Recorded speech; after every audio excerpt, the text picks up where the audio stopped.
ഈ സായാഹ്നത്തിൽ ഞാൻ നിങ്ങളുടെ മുമ്പിൽ നിൽക്കുന്നത് എനിക്ക് അനുവദിച്ചിട്ടുള്ള സമയവും വളരെ പരിമിതമാണ്.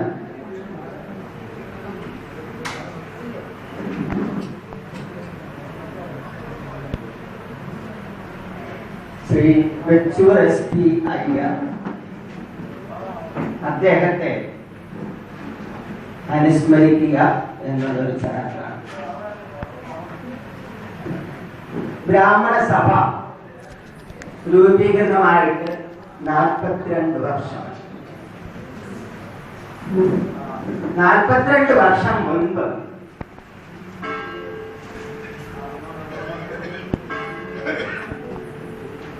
എല്ലാ സമുദായങ്ങളും സംഘടിച്ചിട്ടുണ്ട്. NSSന്റെ സംഘടന ഉണ്ട്, SNDPയുടെ സംഘടന ഉണ്ട്, വിശ്വകർമ്മജരുടെ സംഘടനയുണ്ട്. അതുപോലെ എല്ലാ തലത്തിലും സാമുദായിക സംഘടനകൾ ഉയർന്നു വന്നപ്പോൾ ബ്രാഹ്മണർ മാത്രം സംഘടിക്കാൻ മടിച്ചു നിന്ന ഒരു കാലഘട്ടത്തില് നമുക്കൊന്ന് സംഘടിക്കണം, നമുക്ക് ഒരു കേന്ദ്രീകൃത സംഘടന വേണം എന്ന് ആദ്യമായി അവതരിപ്പിച്ച ഒരു മഹാനായ വ്യക്തിയായിരുന്നു വെച്ചൂർ SP അയ്യർ. മഠത്തില് സുബ്രഹ്മണ്യരുടെയും പാർവതിയമ്മകളുടെയും പുത്രനായി 1924 ജനിച്ചു. അധ്യാപകവൃത്തിയിൽ അദ്ദേഹം പ്രവേശിച്ചു. അധ്യാപകനായിട്ട് കേരളത്തിൽ അങ്ങോളം ഇങ്ങോളം പല വിദ്യാലയങ്ങളിലും കുട്ടികളെ പഠിക്കാനായിട്ട് പോയി. അവസാനം പ്രധാന അധ്യാപകനായിട്ട് വന്നു. ഒടുവില് റിട്ടയർ ചെയ്യുന്നതിന് ഒരു 10 വർഷം മുമ്പ് അദ്ദേഹം തിരുവനന്തപുരം ഭാഗത്തോട്ട് സ്ഥലമാറ്റായി. ആ സമയത്ത് അദ്ദേഹം കോട്ടയ്ക്കകത്താണ് താമസിച്ചിരുന്നത്. ഇപ്പോൾ ബ്രാഹ്മണ സഭയുടെ ആസ്ഥാനമായിട്ട് ഇരിക്കുന്ന ഉത്സവ മഠം ബിൽഡിംഗ്സിന്റെ തൊട്ടടുത്ത് തന്നെയാണ് അദ്ദേഹം താമസിച്ചിരുന്നത്. അവിടെ വൈകുന്നേരങ്ങളിൽ ഇടയിൽ ഉയർന്നു വന്ന ഒരു ആശയമാണ് ബ്രാഹ്മണ സഭയ്ക്ക് ഒരു സംഘടന എന്നുള്ള ആശയം. ഇന്ന് നമുക്ക് എല്ലാവർക്കും അറിയാം, ഈ 42 വർഷം മുൻപ് ഈ ആശയം കൊണ്ടുവന്ന ആൾക്കാർ അവർ കെട്ടിപ്പടുത്ത ഈ സംഘടന ഇന്ന് ഇന്ത്യ ഒട്ടാകെ പടർന്നു പന്തലിച്ച് ഏറ്റവും വലിയ ഒരു മഹാപ്രസ്ഥാനമായിട്ട് മാറിയിട്ടുണ്ട് എന്ന് പറയുമ്പോൾ നാം ഓരോരുത്തരും അഭിമാനിക്കേണ്ടതാണ്. വെച്ചൂർ SP അയ്യർ ഏതാണ്ട് 1977 ആയതിൽ കോട്ടയം ജില്ലയിലേക്ക് അദ്ദേഹം സ്ഥലം മാറി വന്നു. ആ അവസരത്തിലാണ് നമ്മുടെ കോട്ടയം ജില്ലയിലുള്ള പല യൂണിറ്റുകളും സ്ഥാപിക്കുകയും പ്രവർത്തനക്ഷമമാകുകയും ചെയ്തത്. കോട്ടയത്ത് ആദ്യമായിട്ട് ഫോം ചെയ്ത യൂണിറ്റാണ് പരിപ്പ് യൂണിറ്റ്. ഞാൻ അവിടുത്തെ സെക്രട്ടറിയാണ്.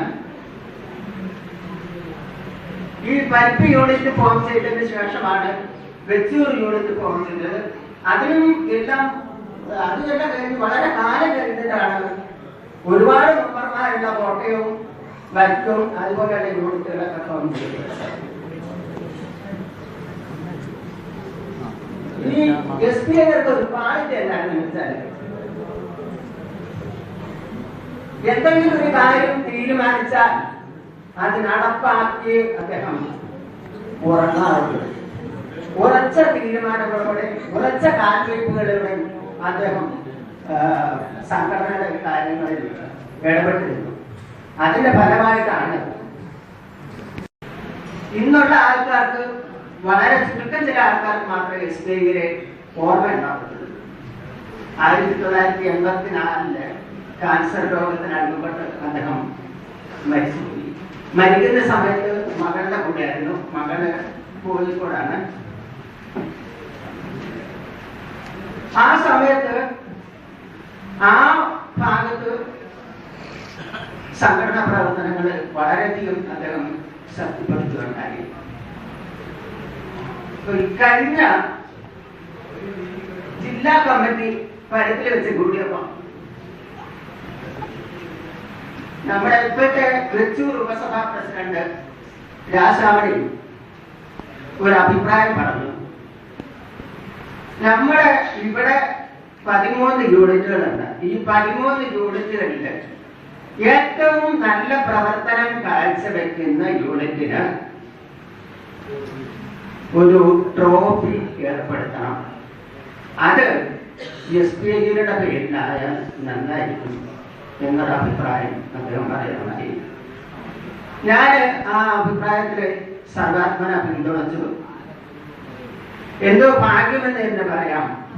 ഇപ്പോഴത്തെ ജില്ലാ പ്രസിഡന്റ് റാംജി, സെക്രട്ടറി ശങ്കറും, ട്രഷറർ സുഭാഷും ഉൾപ്പെടെയുള്ള ആൾക്കാര് അവിടെ വന്നിരുന്നവർ ഏവരും അതിനെ അനുകൂലിച്ചു. അത് പ്രകാരം അവരുടെ കുടുംബാംഗങ്ങളെ ഞങ്ങൾ വിവരം അറിയിച്ചപ്പോഴത്തേക്ക് അവർക്കും ഭയങ്കരമായ ഒരു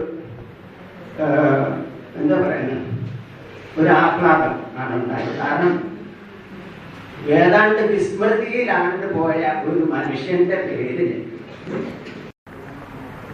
ജില്ലാ സെക്രട്ടറി സുബ്രഹ്മണ്യം, ഞാനും ആ കമ്മിറ്റിയിലുണ്ടായിരുന്നു. ഞങ്ങൾ ഇരിക്കുന്ന സമയത്ത് ഈ ഉപസഭകളിൽ ഏറ്റവും നല്ല പ്രവർത്തനം കാഴ്ചവെക്കുന്ന ആൾക്കാർക്ക് 1, 2, 3 സ്ഥാനങ്ങൾ ട്രോഫി കൊടുക്കാൻ ഒരു തീരുമാനമെടുത്ത് അത് ഞങ്ങൾ നേരത്തെ ഇംപ്ലിമെന്റ് ചെയ്തിരുന്നു. വളരെ അഭിമാനത്തോടെ പറയട്ടെ, ഈ ട്രോഫി 1ാം സ്ഥാനം 2 പ്രാവശ്യവും, 2ാം സ്ഥാനം 3 പ്രാവശ്യവും, 3ാം സ്ഥാനം 1 പ്രാവശ്യവും മേടിക്കാൻ സംഗതിയായ ഒരു സെക്രട്ടറിയാണ് നിങ്ങളുടെ മുമ്പിൽ നിൽക്കുന്നത്. ഞാൻ പറയാൻ കാരണം, ഞാൻ സ്വയം മുഖത്ത് പറയുന്നു, ഈ കാര്യം കൂടെ പറയാം. ഷീൽഡ് നമ്മൾ ഏർപ്പെടുത്തുമ്പോൾ ഇതിന്റെ പ്രയോജനം എന്താണ്? നമ്മളിപ്പോ ഇന്ന് ജില്ലാ കമ്മിറ്റിയുടെ കഴിഞ്ഞ വർഷത്തെ റിപ്പോർട്ടുകളൊക്കെ വായിച്ചു. ഈ റിപ്പോർട്ട് ശരിക്കും പറഞ്ഞാൽ അപൂർണമാണ്. അത് അദ്ദേഹം തന്നെ പറയുന്നുണ്ട്, ലാസ്റ്റിൽ പറയുന്നുണ്ട്, കിട്ടിയ വിവരങ്ങൾ ശേഖരിച്ച് ഇതാണ് പറയുന്നുണ്ട്. ഞാൻ കുറ്റം പറയല്ല, പക്ഷെ അങ്ങനത്തെ കുറ്റം